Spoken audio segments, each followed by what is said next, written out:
Jemaat sekalian, mari kita bangkit berdiri, mari kita persiapkan hati kita, kita berdiam diri sejenak di hadapan Tuhan untuk mempersiapkan hati dan pikiran kita untuk memasuki ibadah hari ini.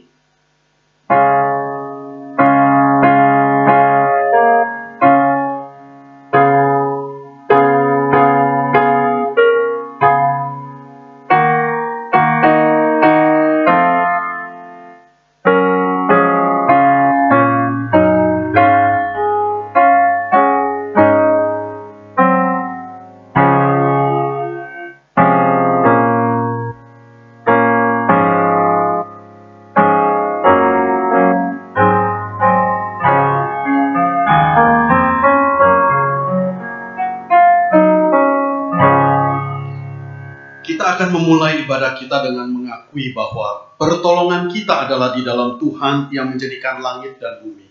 Turunlah kiranya atas kita sekalian anugerah dan damai sejahtera dari Allah Bapa, Allah Putra dan Allah Roh Kudus. Amin.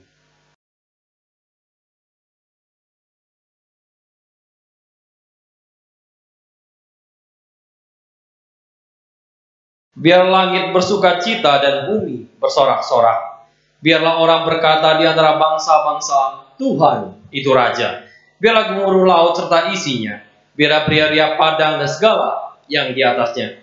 Mari jemaat Tuhan sekalian, mari kita membawa penghormatan kita bagi Allah Bapa. Hormat bagi Allah Bapa. Hormat bagi anaknya. Hormat bagi Allah Bapa. Hormat bagi anaknya. Hormat.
Ya, jemaat Tuhan dipersilakan untuk duduk kembali dan kita akan membaca pembacaan secara bertanggapan.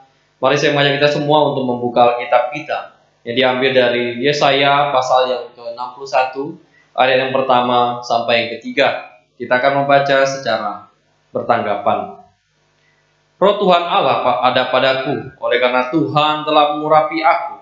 Ia telah mengutus aku untuk menyampaikan kabar baik kepada orang-orang sengsara dan merawat orang-orang yang remuk hati.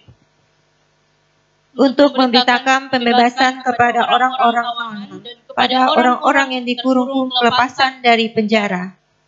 Untuk memberitahukan rahmat Tuhan dan hari pembalasan Allah kita, untuk menghibur semua orang berkabung. Untuk mengaruniakan kepada mereka perhiasan kepala ganti abu, minyak untuk pesta ganti kain kabung, nyanyian puji-pujian ganti semangat yang pudar. Bersama. Supaya orang menyebut mereka pohon terbatin kebenaran, tanaman Tuhan untuk memperlihatkan keagungannya.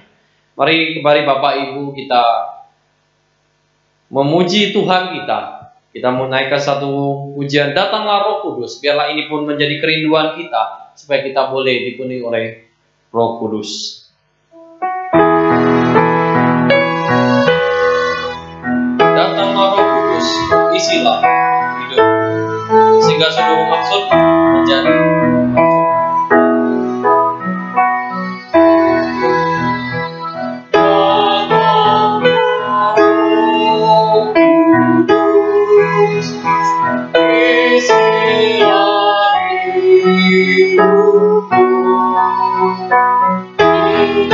Seluruh maksud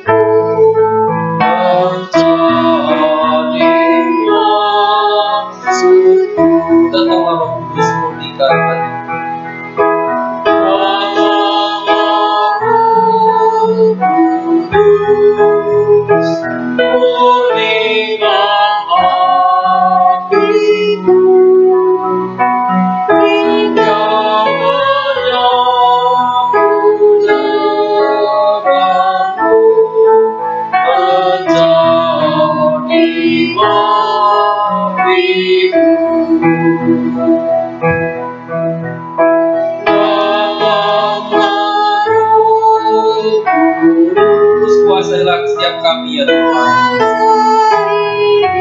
Hingga semua hidupku berubah oleh-Mu.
Tuhan boleh memimpin dan menolong di setiap kehidupan kita.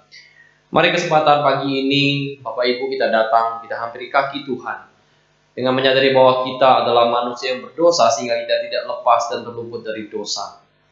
Oleh sebab itu, selama tangan Tuhan masih terbuka menyambut dan memberi pengampunan bagi kita, mari kita hampiri kakinya. Mari kita iringi dengan nyanyian "Oh Tuhanku, sucikan hatiku".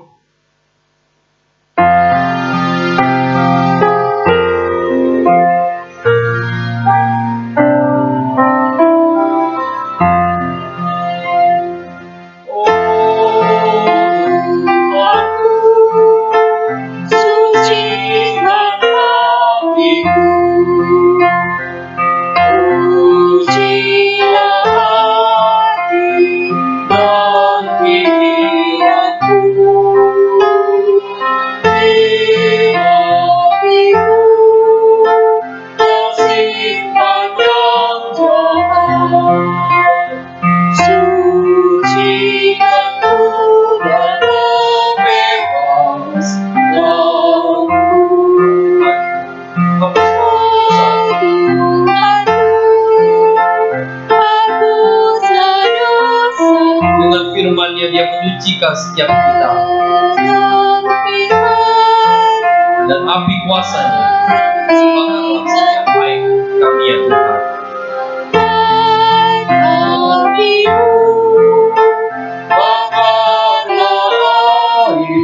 Setiap kami ingin memuliakan Tuhan.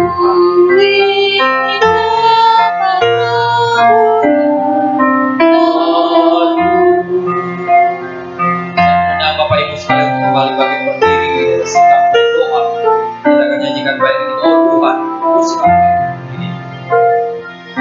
Oh Tuhanku, ku serahkan diriku, penuhi aku dengan kasih-Mu.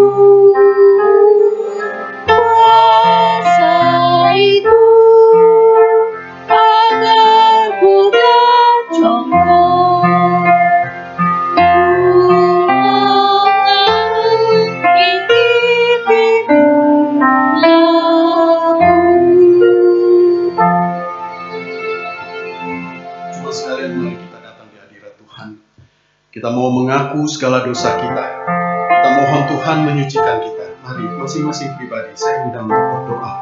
Mohon Tuhan mengampuni kita. Mazmur 25 ayat 7. Dosa-dosaku pada waktu muda dan pelanggaran-pelanggaranku janganlah kau ingat.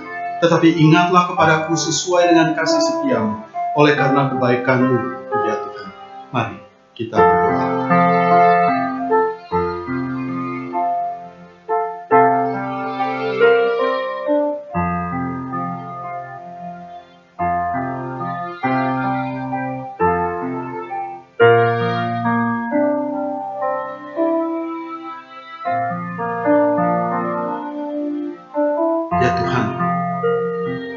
Kami menyadari keberdosaan kami.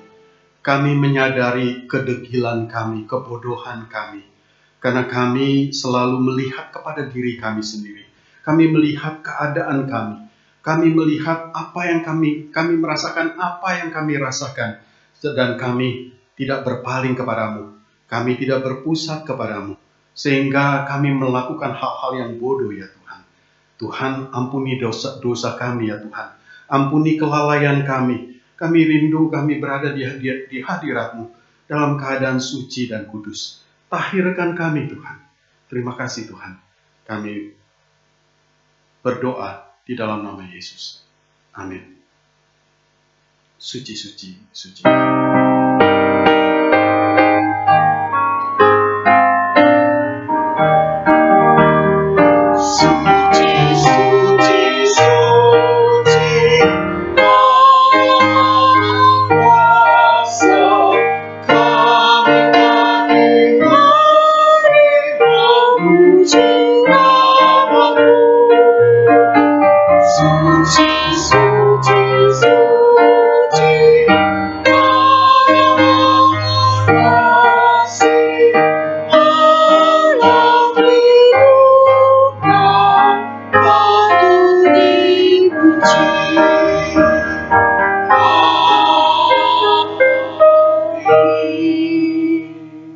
Saudara sekalian yang dikasihi Tuhan, dengarlah petunjuk hidup baru, Efesus 1 ayat 5. Dalam kasih Ia telah menentukan kita dari semula oleh Yesus Kristus untuk menjadi anak-anaknya sesuai dengan kerelaan kehendak-Nya.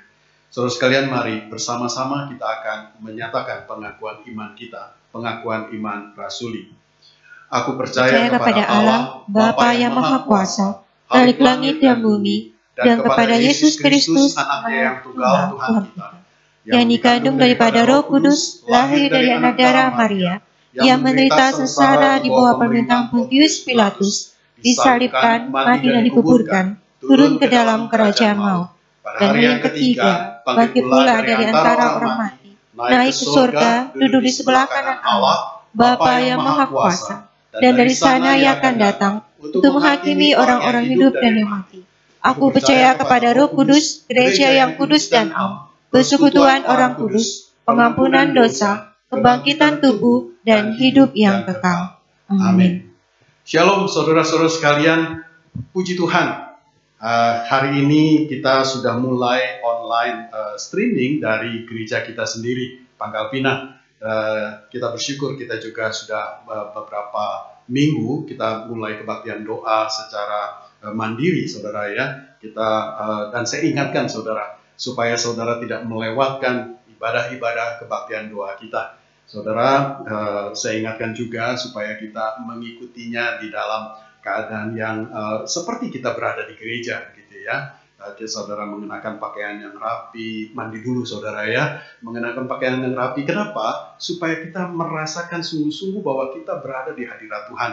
Saudara, tentu kita juga tidak mau di depan orang yang kita hormati kita berpakaian tidak rapi, bukan? Nah, di hadirat Tuhan, saudara, Tuhan yang Maha Kudus, Maha Mulia, tentunya kita mau memuliakan Dia, termasuk juga di dalam sikap kita, saudara ya. Saudara, saya ingatkan kebaktian doa Rabu yang akan datang, saudara, hari Rabu jam 6.30 ya. Memang video itu masih akan dibiarkan, masih ada, saudara ya. Saudara bisa mengikutinya setiap saat. Tetapi saya menganjurkan supaya sempatkan saudara, supaya kita bisa bersama-sama berdoa, supaya di dalam doa syafaat kita berdoa secara korporat, secara bersama-sama satu gereja saudara ya. Tetapi kalau memang tidak bisa, ya saudara masih bisa mengikutinya di lain kesempatan.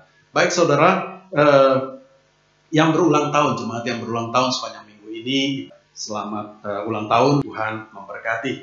Baik, itu saja yang menjadi warta kita. Kita akan melanjutkan ibadah kita akan merenungkan, membahas firman Tuhan. Guru Injil Andrian akan menyampaikannya. Sebelumnya kita mempersiapkan hati dan pikiran kita nyanyikan Allah Roh Kudus.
kami. Ku rindu Kau selalu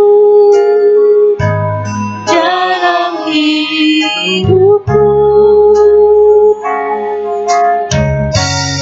Ala rohmu ubah hatiku, jadikanku jamalah ku rindu hadiratku. Ku sembah kudus, kudus, kuduslah Tuhan, dan ku sanjung mulia, mulia bagimu Tuhan. Ku sembah kudus, kudus, kuduslah Tuhan, dan ku sanjung mulia, mulia bagimu Tuhan.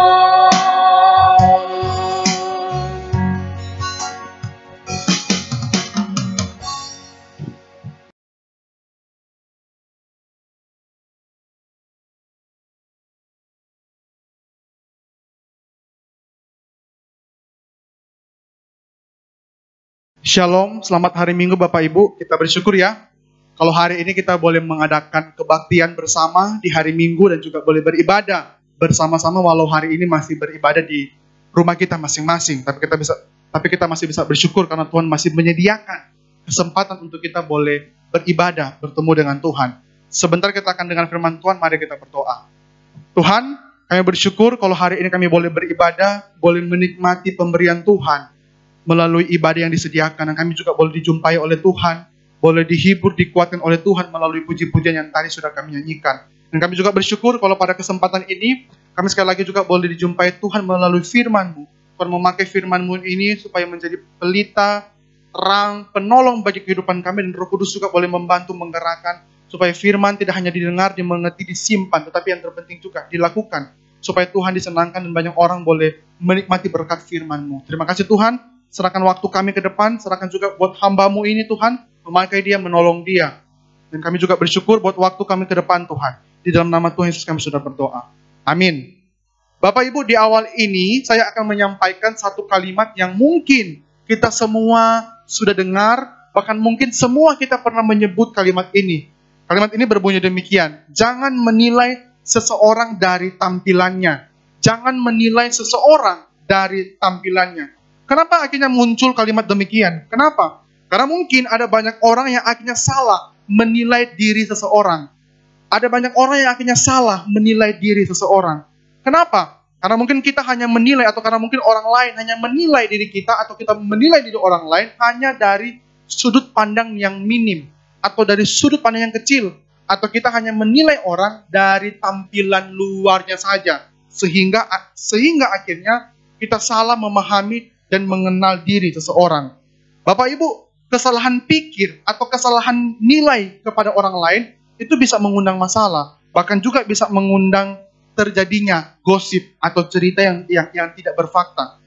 Nah Bapak Ibu, kalau mengenal orang saja bisa menimbulkan masalah, dan kalau salah mengenal orang, salah menilai orang, bisa menimbulkan masalah, gosip, atau bisa menimbulkan satu kekeliruan.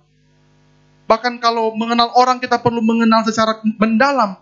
Bagaimana kalau itu kita kaitkan dengan Allah? Bagaimana kalau itu kita kaitkan dengan Allah? Bapak Ibu, apa yang terjadi kalau kita salah mengenal Allah? Bapak Ibu, apa yang terjadi kalau kita salah menilai diri Allah? Bapak Ibu, apa yang terjadi kalau kita kurang memahami Allah? Maka yang terjadi tidak hanya seperti kita salah memahami orang lain. Kita akan keliru banyak hal, bahkan mungkin kita akan disesatkan. Maka Bapak Ibu, kita perlu betul-betul mengenal siapa itu Allah. Nah pada hari ini, supaya kita tidak salah pikir, kita akan mengenal diri Allah, secara khusus akan mengenal Allah Roh Kudus secara sederhana dan juga secara singkat pada hari ini. Karena tidak mungkin saya membahas semua bagian Roh Kudus di dalam satu khotbah saja. Maka pada hari ini saya akan membagi beberapa bagian yang penting untuk kita boleh mengenal siapa itu Roh Kudus. Bapak Ibu, di awal ini kita perlu mengetahui beberapa hal yang kadangkala orang Kristen atau yang kadangkala dunia bentuk atau yang kadangkala kita keliru memahami siapa itu Allah Roh Kudus. Tetapi bagian ini sudah orang banyak tahu. Kenapa? Karena pandangan-pandangan yang salah ini sudah mengakar, bahkan sudah mempengaruhi begitu banyak orang Kristen di dunia ini. Misalkan Bapak Ibu, di abad yang keempat, itu ada satu tokoh yang terkenal, namanya Arius. Tokoh ini punya gerakan, atau tokoh ini punya paham dari para pengikutnya, yang menamakan diri dengan sebutan Arianisme. Bapak Ibu, bagi Arius, Roh Kudus itu hanyalah salah satu energi dari Allah yang dipancarkan ke dalam dunia. Bagi dia, Roh Kudus itu hanyalah energi yang dipancarkan Allah ke dalam dunia.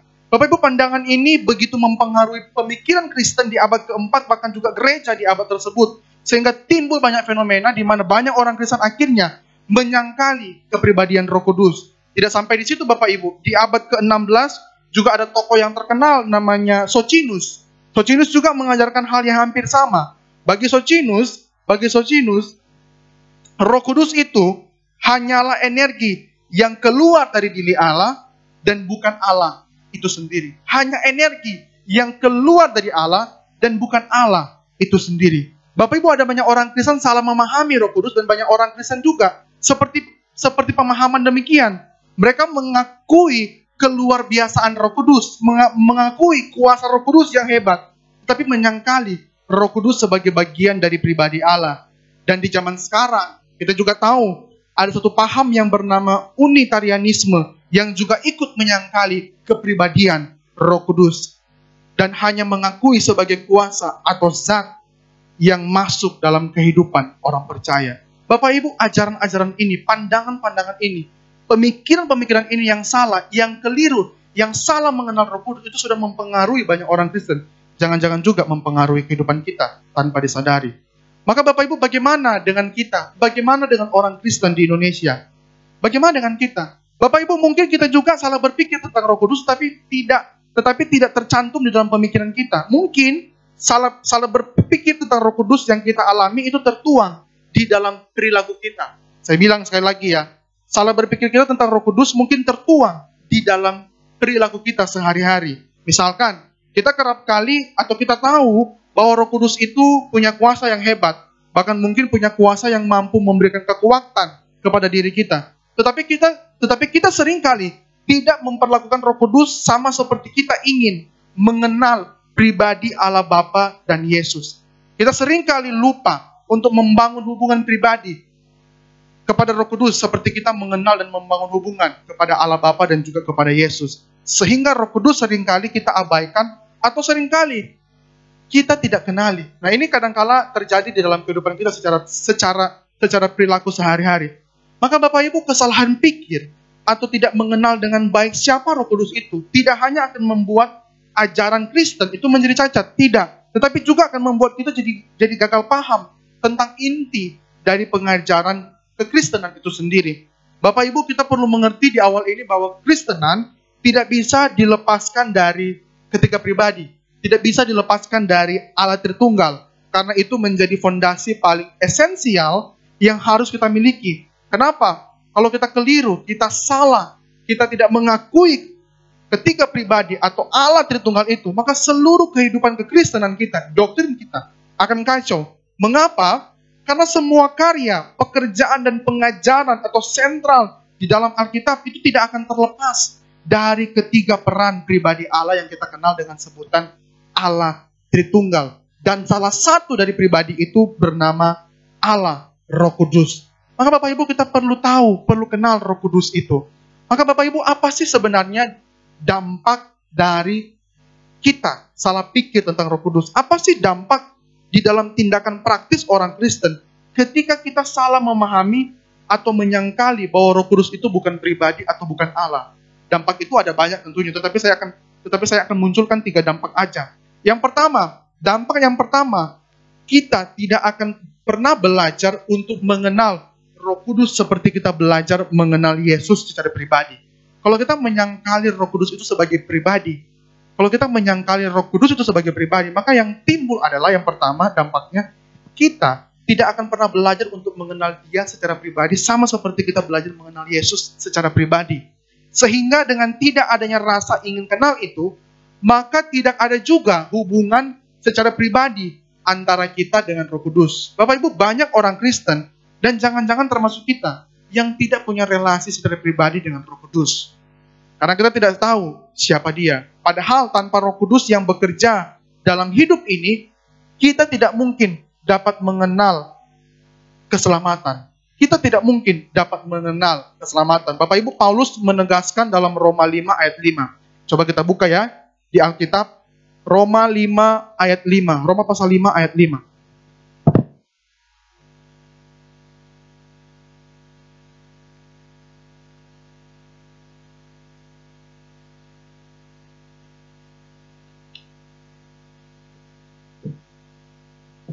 Roma pasal 5 ayat 5 berbunyi demikian.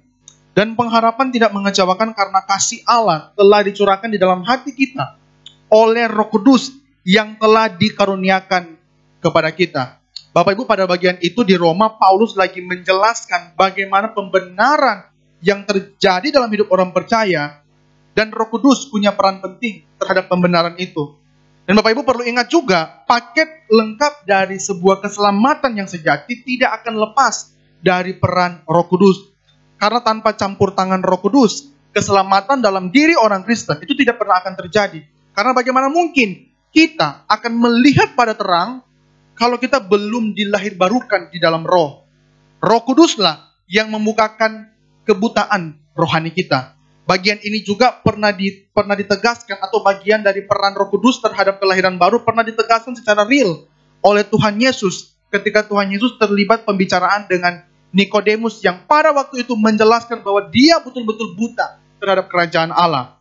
Itu terdapat di dalam Yohanes 3 ayat 5. Kita buka deh ya. Kita buka Yohanes 3 ayat 5. Yohanes 3 ayatnya yang kelima. Saya bacakan buat Bapak Ibu. Yohanes 3 ayat 5.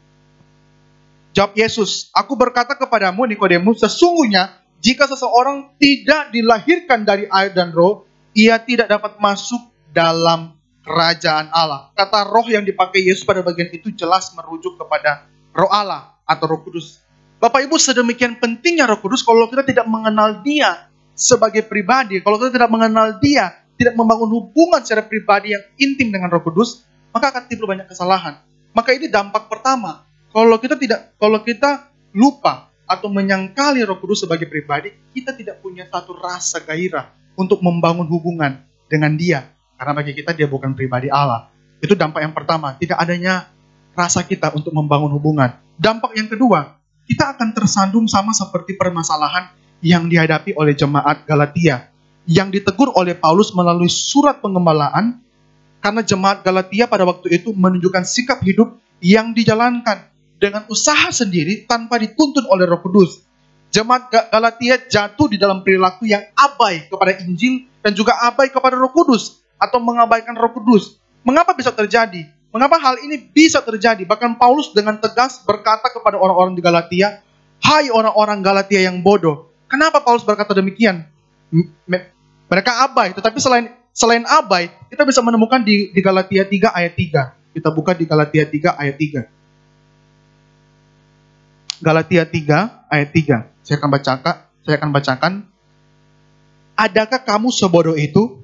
Kamu telah mulai dengan roh, maukah kamu sekarang mengakhiri di dalam daging? Bapak Ibu, pada waktu itu Paulus menegaskan bahwa jemaat di Galatia, mereka itu membiarkan atau tidak membiarkan diri mereka dipengaruhi oleh Roh Kudus. Kenapa? Bapak Ibu, ini bisa terjadi semata-mata bukan karena juga abai, tetapi juga ada banyak orang Kristen, jemaat Galatia, mungkin juga kita, pada hari ini, tanpa disadari, kita hidup, kita hanya mengakui Roh Kudus sebagai kuasa untuk memaksimalkan diri kita. Kita hanya hidup mengakui Roh Kudus sebagai kuasa saja untuk memaksimalkan diri kita. Maka Maka kalau kita punya pikiran yang demikian, maka dengan demikian, kita tidak akan ada rasa pengabdian diri atau penghambaan diri kepada Roh Kudus. Kenapa? Karena bagi kita, dia hanya kuasa, bukan pribadi. Ngapain saya mau membiarkan diri saya menghamba atau dipimpin oleh dia, kalau dia hanya kuasa, kalau dia hanya sebatas kuasa atau sebatas kuasa yang keluar dari Allah. Bapak Ibu saya pakai contoh paling sederhana tentang listrik. Bapak Ibu kita tahu ya, siapa sih yang tidak perlu energi listrik? Semua kita pasti memerlukan energi listrik. Bahkan kita tahu listrik itu punya banyak hal yang istimewa, bahkan bisa menolong kita. Bahkan listrik juga mampu memberikan atau mampu mengakomodasi kebutuhan hidup manusia. Dan kita juga tahu energi listrik itu punya kekuatan yang besar, punya daya yang hebat. Kalau kita tersengat oleh tegangan listrik yang besar, kita pun bisa mati. Bapak Ibu kita tahu listrik itu penting, berguna, bermanfaat, bahkan bisa membuat kita mati kalau kita tersengat aliran yang tinggi. Tetapi apakah kita akan mengabdi kepada listrik? Apakah kita akan menghamba kepada energi listrik? Tentu tidak. Kenapa? Karena kita tahu listrik itu, energi itu hanya sebatas energi, kuasa, dan bukan berpribadi. Maka Bapak Ibu, ini mungkin penggambaran paling simpel. Kalau kita memandang Roh Kudus sama seperti kita memandang listrik, maka tidak akan ada satu gairah untuk kita menghamba atau membiarkan diri kita dipimpin oleh Roh Kudus. Kenapa? Mungkin dia hebat, mungkin dia berkuasa, tapi dia bukan berpribadi. Maka Bapak Ibu, ini bagian yang penting. Bahkan juga Paulus, bukan cuma di Galatia, Paulus juga mengingatkan siapa Roh Kudus itu dalam diri kita, dan bagaimana kita bertindak pada Roh Kudus. Tertulis di dalam 1 Korintus 6 ayat 19, saya bacakan ya. 1 Korintus 6 ayat 19, saya bacakan buat Bapak Ibu. Paulus tulis, atau tidak tahukah kamu bahwa tubuhmu adalah bait Roh Kudus yang diam di dalam kamu, Roh Kudus yang kamu peroleh dari Allah, dan bahwa kamu bukan milik kamu sendiri. Bapak Ibu, kalau Roh Kudus itu bukan pribadi, lalu mengapa Paulus berkata demikian kepada jemaat Korintus, yang waktu itu kehidupan pribadi mereka dan kehidupan berjemaat mereka lagi kacau? Karena Paulus ingin membuat jemaat di Korintus dan juga di Galatia sadar bahwa Roh Kudus bukan sekedar kuasa yang muncul tiba-tiba, atau Roh Kudus bukan hanya energi, atau Roh Kudus bukan hanya kuasa yang dipakai kita secara tiba-tiba di dalam momen-momen tertentu. Tidak, tetapi Paulus mengingatkan bahwa Roh Kudus itu, bahwa dia adalah pribadi Allah, yang kepadanya kita harus tunduk supaya kehidupan kita boleh memelihara kekudusan sebagaimana roh yang kudus itu diam di dalam diri kita. Paulus menekankan begitu pentingnya Roh Kudus. Tapi kadang-kala orang kita juga abai. Itu dampak yang kedua. Dampak yang pertama, kita nggak ada gairah untuk mengenal. Dampak yang kedua, kita tidak punya gairah juga untuk menghamba karena kita menyangkal kepribadian dia. Tetapi juga dampak yang ketiga, kita bisa melihat fenomena yang terjadi di sepanjang sejarah gereja. Bapak Ibu, kita bisa melihat ya, di sepanjang sejarah gereja, di sepanjang aliran, bahkan kita bisa menemukan banyak, atau kita bisa melihat ciri-ciri orang Kristen yang salah mengira, salah mengenal, salah memahami tentang Roh Kudus dan tentang apa artinya dipenuhi dalam Roh. Misalkan begini nih, banyak orang kita bisa melihat mereka tuh seperti kesurupan, jatuh-jatuh, teriak-teriak, atau berbicara entah bahasa apa, tetapi diklaim sebagai bahasa roh. Bapak Ibu, kita bisa perhatikan orang-orang yang demikian sebenarnya secara langsung hanya menunjukkan bahwa mereka tuh mengagumi Roh Kudus sebatas kuasa, sehingga mereka tertarik, apalagi itu kuasa ilahi yang keluar dari Allah. Bapak Ibu, kalau kita juga bisa melihat di beberapa aliran gereja, bahkan bahasa roh itu juga menjadi sebuah tuntutan yang harus dimiliki oleh jemaat.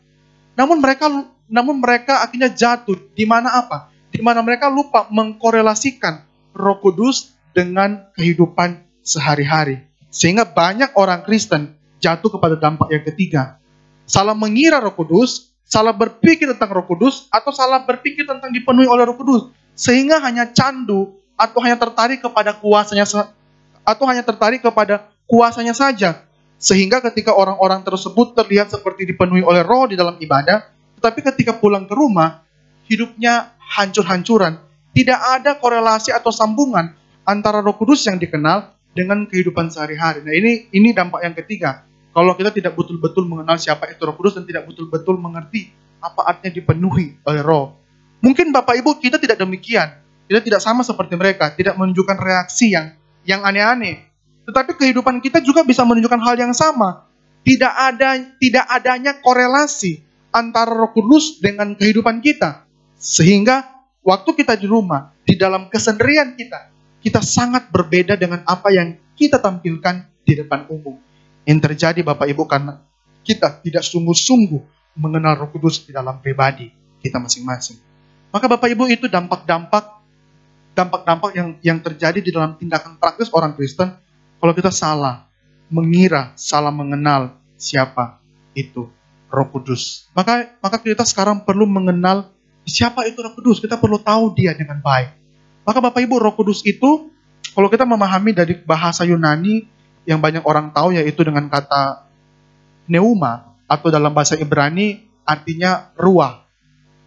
Roh Kudus di dalam bahasa Yunani itu pneuma, atau dalam bahasa Ibrani disebut ruah, itu mempunyai arti yang sama dengan nafas atau angin. Jadi bisa menunjukkan arti bahwa ruah itu atau pneuma itu bisa menunjukkan arti nafas dan juga angin. Jadi secara simpel atau secara hurufiah, kita bisa menerjemahkan bahwa Roh Kudus itu artinya nafas kudus atau angin kudus. Nafas kudus atau angin kudus. Tetapi Bapak Ibu, arti ini tidak akan sesuai atau arti ini tidak akan memenuhi semua makna tentang kepribadian Roh Kudus. Kenapa? Karena Roh Kudus itu melebihi semua arti yang ada. Bahkan Tuhan Yesus menekankan bagian penting kepada pribadi Roh Kudus.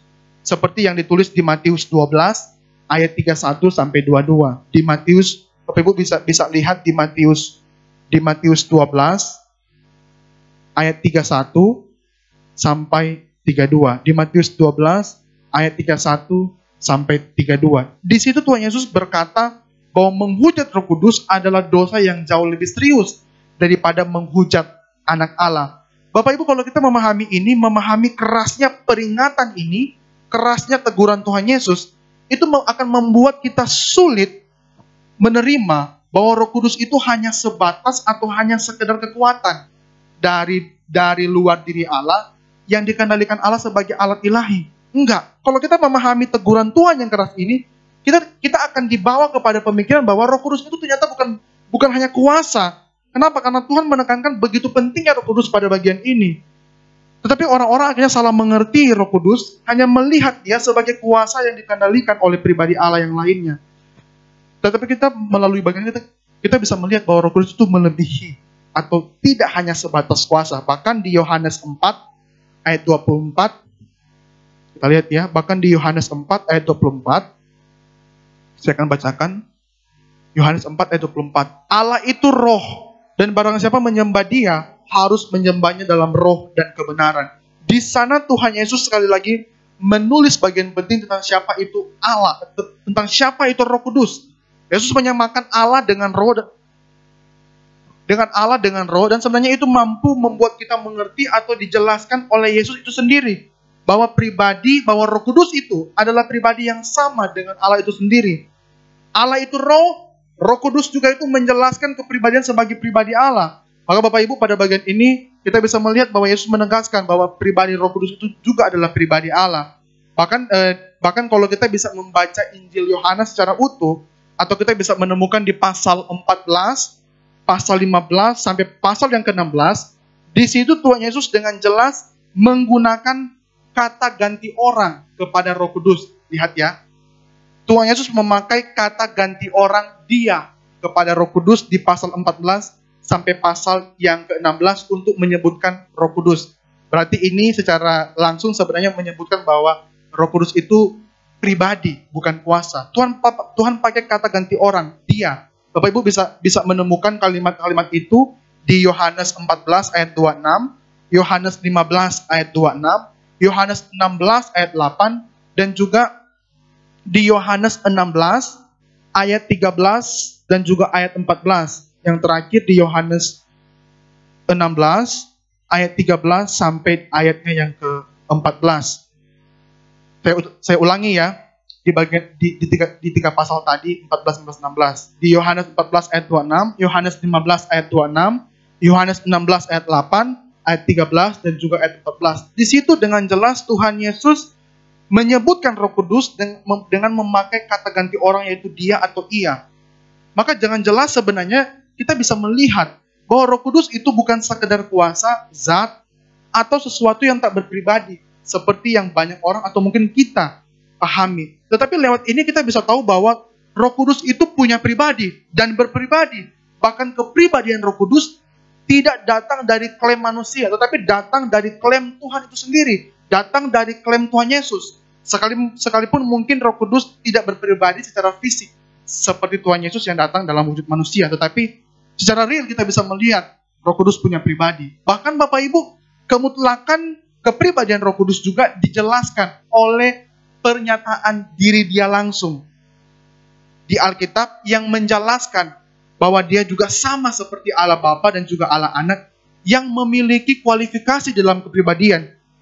Seperti apa? Yaitu memiliki pikiran, perasaan, dan juga kehendak. Roh Kudus menunjukkan penyataan dirinya sebagai pribadi yang sama dengan Allah Bapa dan juga Allah Anak, yang sama-sama memiliki kualifikasi untuk memenuhi nilai dari pribadi yang di dalamnya mengandung pikiran, perasaan, dan juga kehendak. Namun Bapak Ibu, di bagian ini kita perlu menggarisbawahi kehendak atau kata kehendak. Bapak Ibu, sekalipun masing-masing pribadi punya kehendaknya masing-masing, tetapi kita bisa mengerti bahwa bukan berarti dengan Roh Kudus punya pribadi, dengan Roh Kudus punya kehendak, bukan berarti bahwa Roh Kudus itu punya kehendak atau agenda sendiri. Tidak Bapak Ibu. Kehendak dari Roh Kudus itu merujuk pada pribadi Allah lainnya untuk menunjukkan kesetaraan kehendak pribadi Allah Tritunggal yang tidak terpisah-pisah. Saya bilang sekali lagi ya, di bagian kehendak kita perlu garis bawahi. Bukan berarti Roh Kudus punya kehendak atau agenda sendiri. Tidak. Kehendak dari Roh Kudus itu merujuk pada pribadi Allah lainnya untuk menunjukkan kesetaraan kehendak pribadi Allah Tritunggal yang tidak terpisah-pisah. Walau masing-masing pribadi punya kehendak masing-masing. Contoh paling besar di dalam karya keselamatan. Semua menjalankan kehendak dan peran masing-masing. Semua menjalankan kehendak dan peran masing-masing. Tetapi tidak menunjukkan adanya perbedaan. Kenapa? Karena semuanya satu di dalam hal kehendak dan juga di dalam agenda untuk menyelamatkan manusia berdosa. Menyelamatkan saya dan juga Bapak Ibu. Bapak Ibu, sekalipun di dalam peran dan juga kehendaknya terlihat seperti berbeda. Roh Kudus mengerjakan ini, Allah Bapa kerja itu, Allah Anak kerja itu. Tetapi sebenarnya di dalam perbedaan itu ada satu tujuan yang sama. Yaitu apa? Supaya goal untuk menyelamatkan manusia tercapai. Maka sekalipun kehendaknya terlihat berbeda-beda, tetapi sebenarnya satu di dalam satu tujuan. Maka kita bisa melihat ya, kehendak pribadi Allah Tritunggal tidak berbeda-beda. Semua sama, setara untuk mengerjakan hal yang sama-sama, untuk mengerjakan satu hal yang sama. Maka Bapak Ibu, itu bagian-bagian penting yang boleh kita tahu. Lanjut lagi, kita perlu mengenal Roh Kudus itu di dalam 3 aspek kepribadian yang sudah saya jelaskan tadi. Yang pertama, Roh Kudus punya pikiran atau hikmat. Kita bisa melihat bahwa Roh Kudus juga ikut memberikan sumbangsi dia, memberikan pemikiran dia, hikmatnya untuk menciptakan seluruh alam semesta dan semua makhluk hidup. Bapak Ibu bisa baca di Kejadian 1 atau juga di Mazmur 104 ayat 30. Di Mazmur 104 ayat 30. Apabila engkau mengirim rohmu, mereka tercipta, dan engkau memperbaharui muka bumi. Ini yang pertama. Yang selanjutnya, Roh Kudus bisa terlihat melalui pikiran dan juga hikmatnya. Itu terdapat juga di mana membedakan yang baik dan juga yang jahat. Itu di Efesus 4 ayat 30. Memberi kesaksian tentang kebenaran dan juga tentang Yesus Kristus di Yohanes 15 ayat 26. Menyelidiki hal-hal terdalam dari Allah di 1 Korintus 2 ayat 10. Saya juga menemukan di pembelajaran Roh Kudus juga mengajar dan melatih umat Allah di Yohanes 14 ayat 26. Memimpin orang percaya kepada seluruh kebenaran, Yohanes 16 ayat 13. Dan juga menyatakan rahasia-rahasia Kristus di Efesus 3 ayat 5. Itu di dalam hal pikiran atau hikmatnya. Di dalam hal perasaan yang menunjukkan dia adalah pribadi, itu tergambar jelas di mana Roh Kudus juga punya perasaan untuk mengasihi. Itu terdapat di Roma 15 ayat 30. Memberikan anugerah di Ibrani 10 ayat 29. Roh Kudus juga bisa berduka di Yesaya 63 ayat 10 dan juga Efesus 4 ayat 30. Dia juga menghibur, Kisah 9 ayat 31, dan menjadi perantara bagi orang-orang percaya di Roma 8 ayat 27. Yang terakhir, di dalam kehendaknya Roh Kudus juga mempunyai maksud. Itu terdapat di Roma 8 ayat 27. Juga membuat keputusan, ada di Kisah 15 ayat 28. Memberi perintah, ada di Kisah 8 ayat 29. Menugaskan pekerja kudus di Kisah 13 ayat 1 sampai 4. Mengarahkan pekerjaan gereja, Kisah 16 ayat 6. Mengurapi pekerja-pekerja kudus, Kisah 20 ayat 28. Dan juga membagi-bagikan karunia kepada jemaat di 1 Korintus 12 ayat 11. Yang terakhir, Roh Kudus juga nyata di dalam kehendaknya, itu menginjil dan juga mengembalakan di Wahyu 2 ayat 7. Bapak Ibu, melalui pembelajaran dan juga melalui apa yang saya baca, apa yang saya temukan, itu menjelaskan bagian-bagian penting tadi, dan juga ada bukti Alkitabiah untuk menjelaskan bahwa Roh Kudus juga punya pikiran, perasaan, dan juga kehendak. Bapak Ibu, selain bukti-bukti itu yang tadi yang boleh kita ketahui, yang tidak dapat menyangkali kepribadian Roh Kudus, kita juga perlu tahu, atau kita juga perlu menepis hal yang lain. Apa? Ada banyak orang juga memahami atau mengakui Roh Kudus sebagai pribadi atau punya pribadi, tetapi mereka tidak mengakui Roh Kudus sebagai bagian dari pribadi Allah. Atau mereka itu tidak melihat Roh Kudus itu setara dengan pribadi Allah lainnya. Sehingga banyak juga orang-orang Kristen itu disesatkan dengan pikiran di mana Roh Kudus bukan Allah, tapi juga yang kedua, Roh Kudus memang Allah bagi mereka, tetapi tidak setara dengan Allah Bapa dan juga Allah Anak, atau lebih rendah. Bapak Ibu, kita perlu mengerti di awal ini terlebih dahulu bahwa di dalam relasi Allah Tritunggal, ketiga pribadi itu setara di dalam segala hal. Tidak ada yang lebih rendah, tidak ada yang lebih tinggi, karena masing-masing saling bekerja sama untuk mencipta, memelihara, menebus, menguduskan kehidupan orang percaya dan menjaga. Semua sama di dalam setiap hal. Tidak ada yang lebih spesial, tidak ada yang lebih tinggi dan lebih rendah, karena semua saling membutuhkan supaya apa? Agenda di dalam Tritunggal itu boleh terjadi dengan baik. Maka Bapak Ibu, kita perlu mengerti hari ini, bukan hanya kita tahu Roh Kudus punya pribadi, tetapi juga Roh Kudus ternyata juga setara di dalam ketritunggalan. Dia bukan cuma Allah, tetapi dia setara, sama seperti Bapa dan juga Anak. Maka bagian-bagian yang perlu kita tahu untuk menjelaskan bahwa Roh Kudus itu sama atau disebut juga Allah, itu terambil di dalam 2 Korintus 3 ayat 17, di mana Paulus secara tegas juga menyebut bahwa Roh Kudus juga itu Allah. Ketika menyebut Roh Kudus itu Allah, berarti dengan jelas juga bahwa sebenarnya Roh Kudus itu sama, itu setara dengan pribadi Allah. Dan juga yang paling jelas ketika Tuhan Yesus mengatakan dan memberikan janji kepada para murid-muridnya dengan sebutan penolong yang lain. Bagian itu sangat jelas untuk menunjukkan kealahan atau kesetaraan antara Yesus dengan Roh Kudus yang juga sama-sama menyertai kehidupan orang percaya. Itu yang pertama. Yang kedua, Roh Kudus layak disebut Allah, sama sebagai pribadi Allah. Karena kenapa? Karena Roh Kudus memiliki natur keilahian, atau Roh Kudus memiliki atribut-atribut yang sama dengan pribadi Allah lainnya. Misalkan, Roh Kudus juga adalah pribadi yang kekal. Roh Kudus juga adalah pribadi yang kekal. Bapak Ibu bisa lihat di Ibrani 9 ayatnya yang ke-14.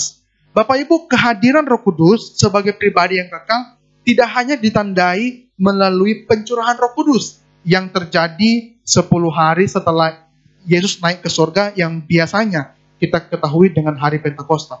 Bapak Ibu, keberadaan Roh Kudus, kehadiran Roh Kudus tidak hanya terjadi di saat itu, atau tidak hanya datang di saat itu, tetapi kita boleh melihat Roh Kudus sebagai pribadi Allah yang kekal, itu sudah nyata kehadirannya, sudah menyatakan kehadirannya dia, itu sejak kekekalan, sejak dari dahulu. Di mana kita tahu? Kita bisa melihat di pembukaan Alkitab, yaitu di Kejadian pasal pertama, ayat 1 dan juga sampai ayat yang ketiga. Jelas di situ menyatakan kehadiran dan keikutsertaan Roh Kudus di dalam memulai penciptaan dalam memulai sebuah karya yang besar kepada dunia ini. Bahkan di 1 Korintus 2 ayat 11 juga menyatakan bahwa Dia Maha Tahu. Itu juga memenuhi kualifikasi Allah. Dia Maha Hadir di Mazmur 139 ayat 7-8. Mazmur 139 ayat 7-8. Dengan sifat-sifat yang demikian yang hanya dimiliki oleh Allah, tentu kita dapat mengambil kesimpulan bahwa Roh Kudus juga adalah Allah dengan tingkat kesetaraan yang sama, Bapak Ibu. Itu yang kedua. Yang ketiga, Roh Kudus melakukan pekerjaan-pekerjaan yang hanya dapat dikerjakan oleh Allah sendiri. Seperti misalnya di Yohanes 3 ayat 5-6. Saya bacakan ya. Di Yohanes 3 ayat 5 dan ayat 6 ini menjelaskan kesetaraan Roh Kudus sebagai pribadi Allah, yang menjelaskan bahwa Dia melakukan tugasnya yang hanya dapat dikerjakan oleh Allah itu sendiri. Di Yohanes 3 ayat 5-6. Saya bacakan. Ini pembicaraan dengan Nikodemus. Aku berkata kepadamu, sesungguhnya jika seseorang tidak dilahirkan dari air dan roh, ia tidak dapat masuk ke dalam kerajaan Allah. Ayat 6. Apa yang dilahirkan dari daging adalah dari daging, dan apa yang dilahirkan dari roh adalah roh. Bapak Ibu bisa melihat bahwa kelahiran baru, perpindahan manusia lama ke manusia baru tidak bisa terjadi oleh pekerjaan manusia. Tetapi jelas sekali Tuhan Yesus pada bagian itu menegaskan bahwa akan terjadi melalui roh itu yang memperbaharui kita. Dan hanya terjadi oleh pekerjaan Allah itu sendiri. Sehingga kita bisa melihat ya, bahwa Roh Kudus juga adalah pribadi Allah. Karena bisa mengerjakan pekerjaan-pekerjaan yang hanya dapat dikerjakan oleh Allah sendiri. Yang terakhir, yang keempat, yang boleh menunjukkan bahwa Roh Kudus itu Allah dan juga setara yaitu di dalam hubungannya dengan pribadi lainnya secara intim. Nah, kita bisa melihat bahwa Roh Kudus itu setara di dalam hubungan secara intim dengan pribadi lainnya. Itu nyata di dalam penggambaran atau penjelasan yang Paulus perlihatkan. Bapak Ibu, Paulus menggambarkan melalui satu kesatuan di dalam ucapan berkat. Jadi Paulus menggambarkan satu kesatuan, satu kesetaraan atau satu hubungan pribadi, ketiga pribadi Allah yang erat, yang sama, itu di dalam ucapan atau di dalam salam Dia. Itu terdapat di 2 Korintus 13 ayat 13. 2 Korintus 13 ayat 13 saya bacakan buat Bapak Ibu. Kasih karunia Tuhan Yesus Kristus dan kasih Allah dan persekutuan Roh Kudus menyertai kamu sekalian. Bapak Ibu, Paulus itu kerap kali menunjukkan salam berkat atau salam penutup yang muncul di awal atau di akhir sebagai bagian dari dia menghantar kepada jemaatnya. Nah, di bagian ini dengan jelas Paulus mengampukan atau Paulus menyamakan kesetaraan dari ketiga pribadi Allah di dalam satu hubungan, yaitu penyertaan kepada kehidupan jemaat yang ada di Korintus. Paulus tidak membeda-bedakan. Paulus menyatukan, menyamakan, bahkan menjelaskan kesamaannya untuk menolong kehidupan orang percaya. Maka pada bagian ini, pribadi Roh Kudus itu pribadi yang setara di dalam hal hubungan, di dalam hal pemberian berkat. Bahkan yang terakhir, yang kita tahu di Matius 28 ayat 19. Melalui baptisan yang Tuhan tugaskan kepada murid-muridnya, kita bisa melihat Tuhan memakai 3 nama. Tidak hanya sekedar Allah Bapa, nama Dia, tetapi juga nama Roh Kudus. Maka Bapak Ibu kita bisa lihat ya, di dalam hal yang begitu penting, yaitu baptisan, pemeteraian nama Allah tidak terlepas dari nama Roh Kudus. Maka kita bisa melihat Tuhan sendiri pun mengakui kesetaraan antara Roh Kudus dengan pribadi lainnya.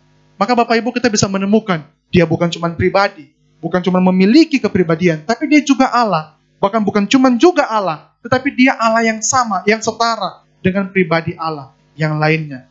Bapak Ibu kalau kita membaca Alkitab, kadang-kala memang tidak secara eksplisit atau langsung para penulis Alkitab menulis kata Roh Kudus. Maka secara cepat kita akan belajar dan kita perlu tahu beberapa sebutan yang sebenarnya itu adalah sebutan yang merujuk kepada Roh Kudus, tetapi dipakai dengan sebutan lain. Nah, saya akan beritahu beberapa bagian itu supaya kita ketika membaca Alkitab kita tahu bagian itu sebenarnya merujuk kepada pribadi Roh Kudus. Misalkan Roh Tuhan, misalkan sebutan seperti Roh Tuhan yang terdapat di Lukas 4 ayat 18, itu merujuk kepada Roh Kudus.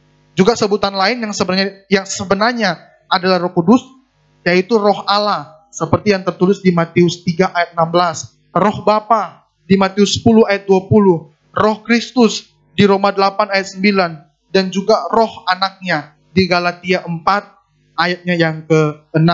Jadi beberapa sebutan tadi, Roh Tuhan, Roh Allah, Roh Kristus, Roh Anaknya, itu sebenarnya merujuk kepada pribadi yang sama, yaitu Roh Kudus.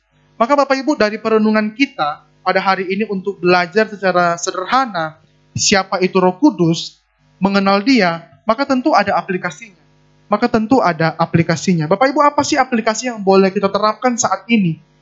Ketika Roh Kudus itu boleh kita percayai dan juga boleh memimpin kehidupan kita sebagai orang percaya.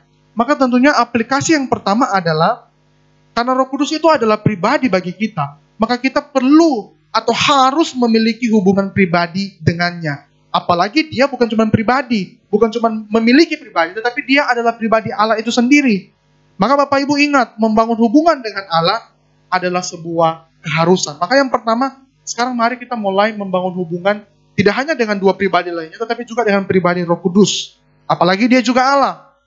Bapak Ibu, tanpa adanya relasi yang intim antara kita dengan Allah, dengan pribadi-pribadi Allah di dalam ketritunggalan, sebetulnya kita tidak sungguh-sungguh hidup di dalamnya. Maka yang pertama kita perlu sekarang membangun hubungan secara intim dengan pribadi Allah yang ketiga, yaitu Roh Kudus, karena dia berpribadi dan juga karena dia Allah itu sendiri. Yang kedua, karena Roh Kudus adalah pribadi dan dia adalah Allah, maka kita semestinya harus mengenal Dia secara mendalam karena dia adalah Allah. Mengapa?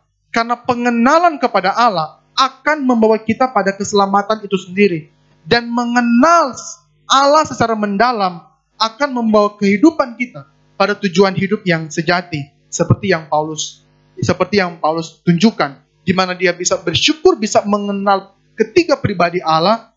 Dan juga dia bisa, dan karena dia bisa bersyukur, bisa mengenal Allah, bisa mengenal ketiga pribadi itu, membuat Paulus akhirnya sadar bahwa, atau membuat dia akhirnya menyadari bahwa dia hidup semestinya harus hidup bagi Allah.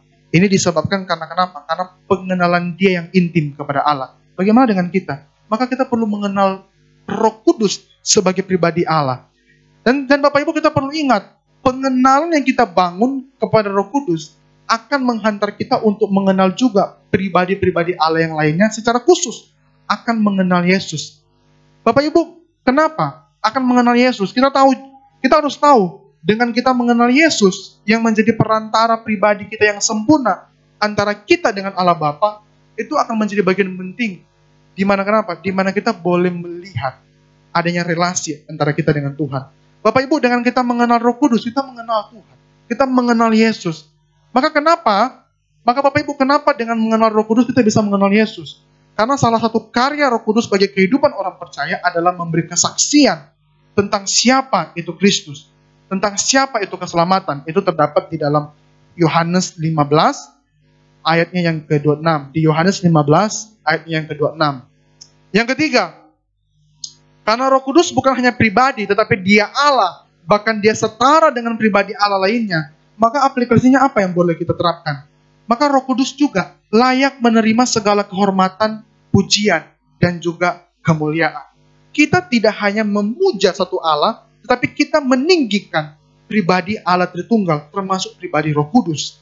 Paling sederhana, waktu kita beribadah. Paling sederhana, waktu kita hari ini menyembah Tuhan di dalam ibadah.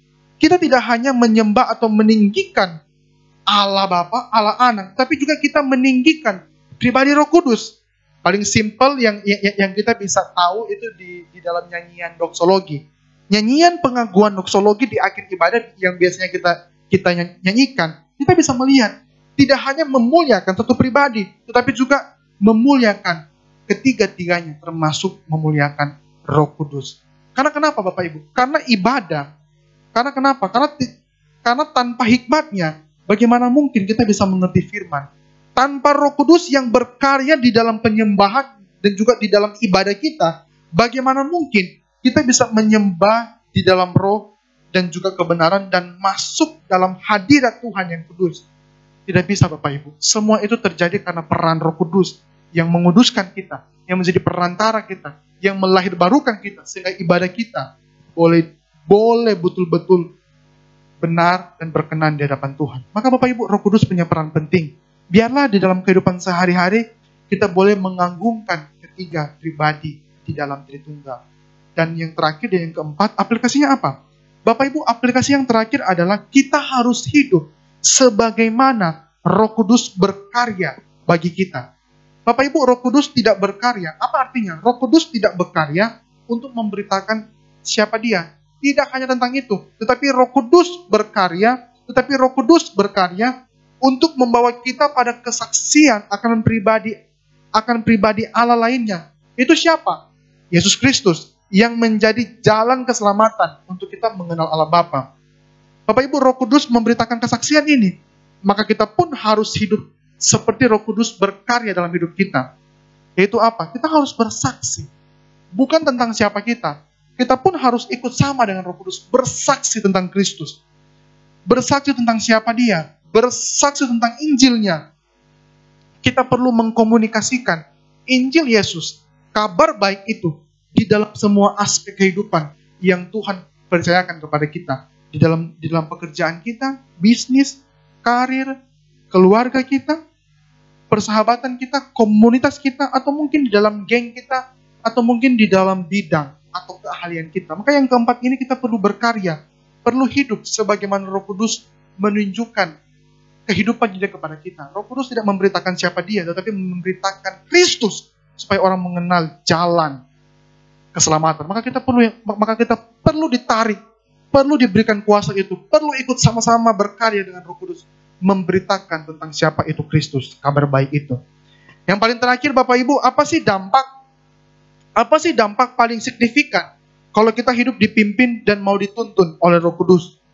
Tentu Bapak Ibu, Roh Kudus akan berkarya luar biasa dalam kehidupan kita, sehingga orang luar boleh melihat bahwa hidup kita yang sekarang bukan lagi hidup kita yang dulu, tetapi ada Allah yang hidup dalam hidup kita. Karena karya Roh Kudus itu telah berkarya sebegitu signifikan dalam hidup kita. Yang pertama, Roh Kudus itu adalah pribadi yang evangelistis atau yang melahirbarukan kita. Bapak Ibu, kita harus tahu bahwa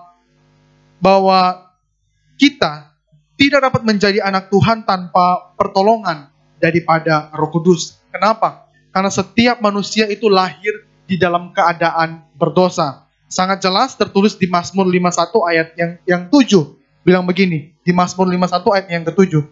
Sesungguhnya dalam kesalahan aku diperanakan, dalam dosa aku dikandung ibuku. Bapak Ibu, akibat dari dosa bukan membuat kita cari Tuhan, tetapi akibat dari dosa justru membuat kita malah makin hari makin menjauh dari Tuhan. Sehingga tanpa pekerjaan Roh Kudus sebagai bagian dari evangelistis melahirbarukan kehidupan manusia berdosa, maka tidak mungkin kita berjumpa dan menjadi anak Tuhan. Sehingga bagian ini yang paling signifikan yang boleh kita ketahui dari Roh Kudus.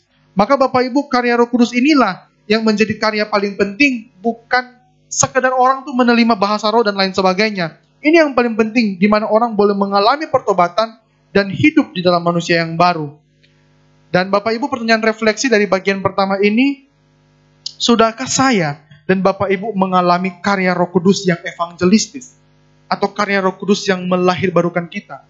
Bapak Ibu, kalau kita belum mengalami bagian karya atau bagian yang signifikan yang pertama ini, maka dampak yang paling sia-sia apa? Dampak yang paling sia-sia adalah ibadah kita hari ini. Kita yang belum sungguh-sungguh bertobat dan belum sungguh-sungguh hidup di dalam roh, dilahirbarukan, berjumpa dengan Tuhan, ibadah kita adalah ibadah yang sia-sia hari ini. Kita beribadah menyembah Tuhan, tetapi tidak sampai atau tidak dibenarkan oleh Tuhan. Kenapa? Karena diri kita belum hidup dan dibenarkan di dalam roh. Itu yang pertama. Yang kedua, Roh Kudus bukan cuma sebagai evangelistis, melahirbarukan, mengantar kita kepada Injil, tetapi juga sebagai pribadi yang pedagogis. Apa artinya? Sebagai pribadi yang mengarahkan, mengajar, dan juga memandu kehidupan orang percaya.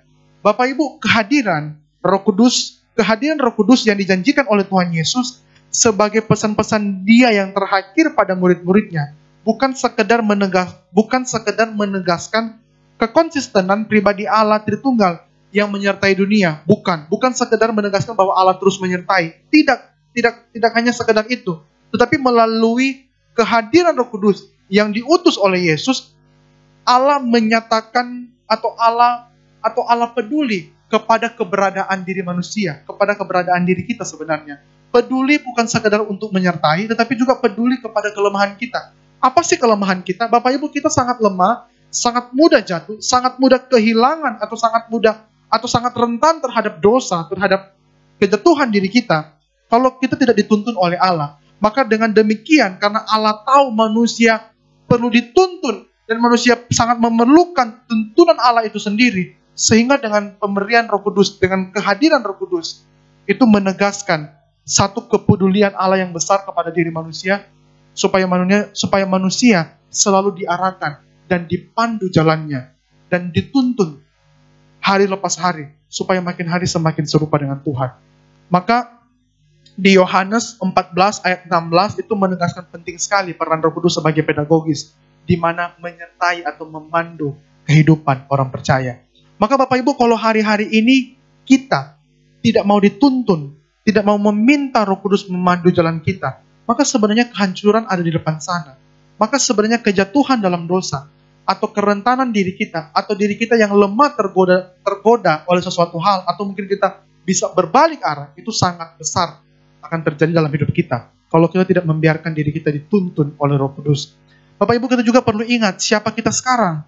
Kita adalah manusia baru. Manusia baru semestinya harus belajar meminta atau dituntun oleh Roh, bukan lagi oleh daging. Supaya kenapa? Supaya kita boleh berbuah, dan berbuah dalam Roh, dan hidup kita boleh memuliakan Tuhan sebagaimana ditulis di dalam Galatia 5. Yang ketiga, yang terakhir, bukan hanya sebagai evangelistis melahirbarukan, sebagai pedagogis, mengarahkan, mengajar, memandu kehidupan orang percaya.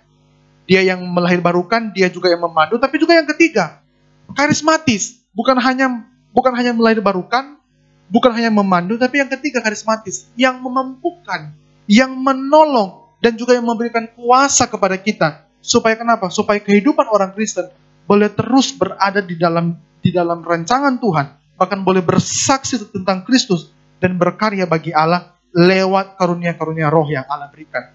Bapak Ibu, bagian yang ketiga ini, Roh Kudus sebagai pribadi yang karismatis, itu jelas di dalam karyanya kepada murid-murid Tuhan Yesus. Kita bisa melihat para murid orang yang biasa-biasa saja, tetapi kenapa bisa melakukan hal yang luar biasa spektakuler, bisa mempertobatkan banyak jiwa, bisa mempengaruhi banyak orang, dan sampai saat ini juga kita bisa melihat ada banyak orang yang percaya. Bapak Ibu, itu semua bukan karena kehebatan murid, bukan karena kehebatan manusia. Bahkan kita juga bisa melihat murid-murid adalah orang yang biasa, tetapi kenapa bisa melakukan hal yang luar biasa? Itu semua karena karya Roh Kudus yang karismatis, yang memampukan, yang menolong kehidupan orang Kristen sehingga bisa berkarya luar biasa dan nama Tuhan dimuliakan. Maka Bapak Ibu, sekali lagi, tanpa kehadiran Roh Kudus, tanpa dia berdiam dan memimpin hidup kita, sesungguhnya kita tidak dapat melayani dan melakukan pekerjaan kerajaan Allah yang besar. Tetapi Bapak Ibu, kalau hari ini kita diizinkan untuk bisa menjadi rekan sekerja Allah di dalam pelayanan, bisa melayani Tuhan, bisa melakukan pekerjaan Tuhan, dan kita bisa memaksimalkan diri kita untuk hidup bagi Tuhan, bagi kemuliaan nama Tuhan. Ingat, itu semata-mata terjadi bukan karena kita, bukan karena kehebatan kita, bukan karena siapa kita, tetapi karena Roh Kudus yang memampukan kita, yang menolong kita, yang memberikan karunia-karunia itu, sehingga kita bisa bekerja bagi Tuhan. Maka semestinya tidak ada satu manusia yang bisa sombong, karena semua hanya karena anugerah Tuhan. Maka kita pun harus semakin hidup di dalam anugerah. Dan yang terakhir Bapak Ibu, kalau kita tahu bahwa Roh Kudus itu mampu memampukan setiap orang, mampu menolong para murid, mampu menolong orang lain, Roh Kudus juga mampu menolong kita, mampu membantu kita, bahkan bisa memberikan karunia-karunia dan talenta untuk menolong kelemahan dan keterbatasan kita, supaya kita bisa melayani Tuhan. Maka hari ini sebenarnya tidak ada orang Kristen yang sebenarnya tidak bisa melayani. Tidak ada orang Kristen sebenarnya yang tidak melayani dan berkata tidak mau melayani atau berkata tidak mampu melayani. Tidak ada. Kenapa? Karena kita punya Roh Kudus yang karismatis, yang memampukan kita. Bahkan juga punya Roh Kudus yang pedagogis, yang akan mengarahkan. Tapi juga punya Roh Kudus yang evangelitis, yang akan terus memperbaharui kita. Maka Bapak Ibu, hari ini biarlah khotbah saya hari ini boleh menolong kita untuk mengenal Roh Kudus dan memampukan kita untuk boleh memiliki pribadi untuk boleh memiliki hubungan dengan Dia, supaya kita bisa mengenal siapa Dia. Dan dengan mengenal Dia, ada dampak yang luar biasa yang boleh terjadi dalam hidup kita. Tapi yang paling penting dengan kita membiarkan diri kita dipandu, membiarkan Roh Kudus boleh luasa bekerja, kita mau dipimpin oleh Roh, hidup kita biarlah didapati akan semakin berbuah untuk kemuliaan Allah, khususnya di tengah-tengah masa pandemi ini. Amin. Mari kita berdoa. Tuhan, terima kasih untuk firman-Mu pada hari ini. Hamba sudah selesai berbicara, tapi biarlah Roh Kudus boleh bantu untuk menerjemahkan, menolong, bekerja, dan juga masuk di dalam sendi-sendi kehidupan kita, supaya firman Tuhan tidak hanya selalu berlalu begitu saja, tetapi boleh kita simpan, mengerti, dan juga melakukan. Dan biarlah pengenalan kepadamu, kepada Roh Kudus pada hari ini, boleh membawa kami untuk kami boleh memiliki hubungan, pengenalan, bahkan boleh memberikan diri kami dipimpin oleh Roh Kudus. Dan biarlah kehidupan kami hari-hari boleh terus dibaharui oleh Roh-Mu Tuhan. Boleh terus diingatkan oleh Roh-Mu Tuhan, untuk boleh mengerjakan apa yang menjadi pekerjaan Tuhan di dalam kehidupan kami. Terima kasih Tuhan, kami menyerahkan waktu kami, ibadah kami sebentar ke dalam tangan Tuhan. Di dalam nama Yesus kami sudah berdoa. Amin.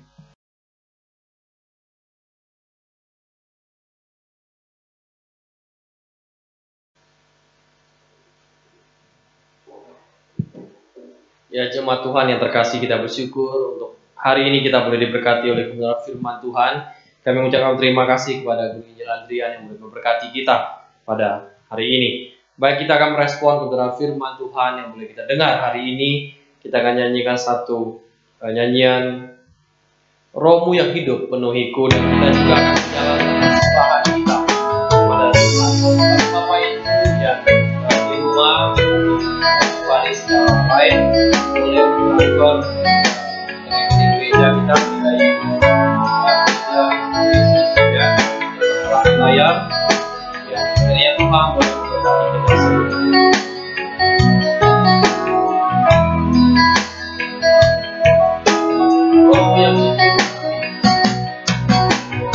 Rohmu yang hidup penuhiku, mengalir dalamku. jiwaku tenang bersama. Jiwaku tenang bersamamu dalam naungan. Bersama katakan Rohmu yang hidup penuhiku. Rohmu yang hidup penuhiku, mengalir dalamku. Jiwa kami tenang bersamamu.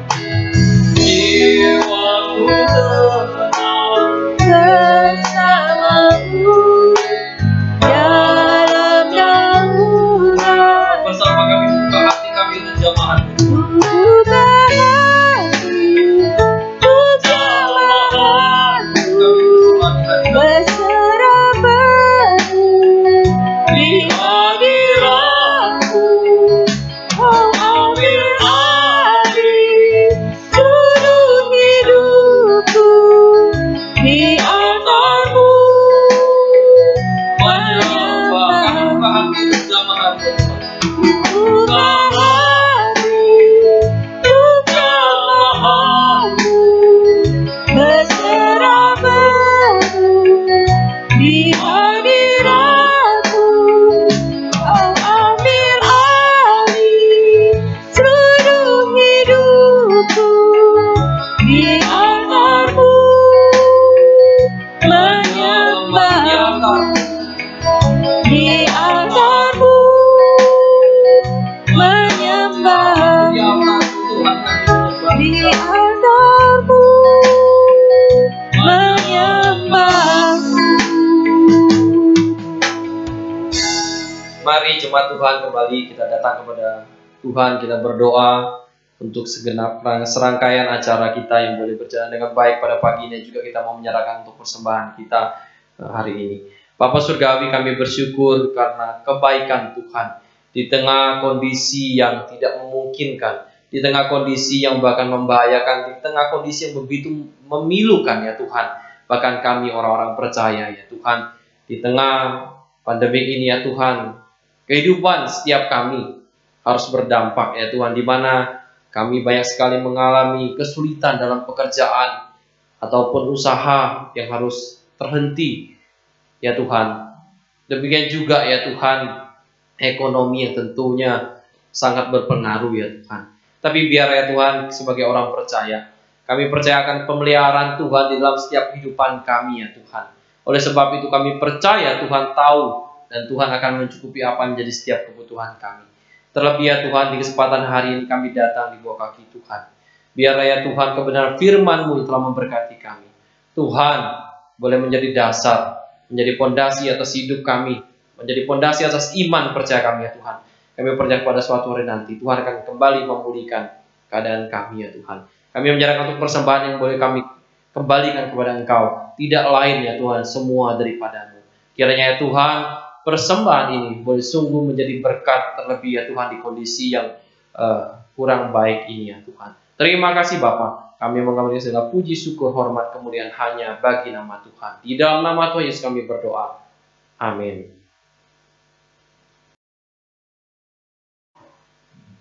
Saudara, mari kita akhiri ibadah kita hari ini dengan pujian untuk kemuliaan Allah Tritunggal, doksologi.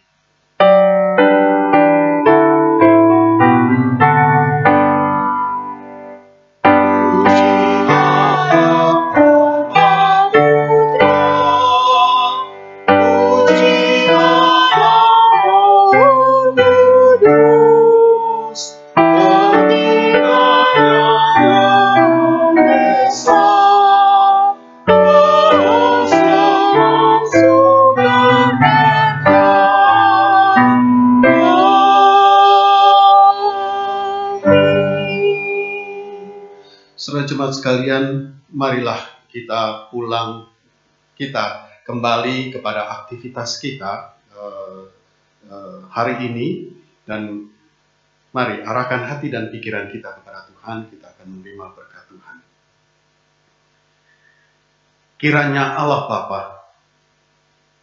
Allah yang Maha Kuasa, Allah yang memelihara hidup kita, di dalam persekutuan dengan Tuhan kita Yesus Kristus yang telah menyelamatkan kita, dan di dalam persekutuannya dengan Roh Kudus yang menyertai kita, menuntun, membimbing, dan menghibur kita, senantiasa melingkupi kita dengan berkat dan rahmat, senantiasa memberi kita damai sejahtera mulai sekarang sampai selama-lamanya.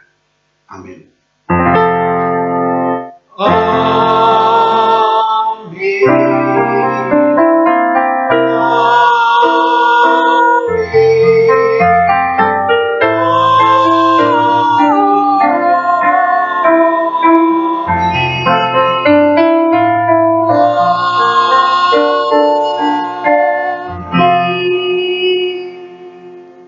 Silakan saat teduh saudara sekalian, kebaktian kita selesai.